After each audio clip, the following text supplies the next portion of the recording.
చాణక్య అని ఉందే మన సమాజానికి మన దేశానికి పట్టిన చీడలు ఇప్పుడు కాదు 75 ఏళ్ళుగా వీటన్నిటికీ ఒకే ఒక్క విరుగుడు చాణక్యుడు.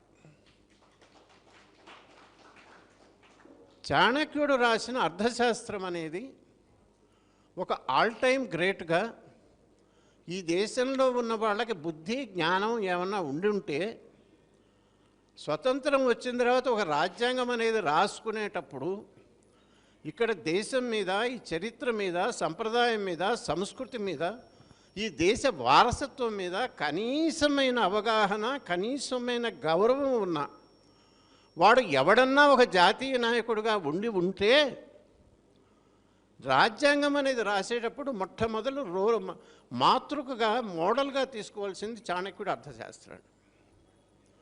ఇవాళ కూడా దాన్ని పక్కన పడేసి మన వాళ్ళు ఇవాళ నన్ను మాట్లాడమన్నదే రాజ్యాంగం గురించి మాట్లాడమన్నారు.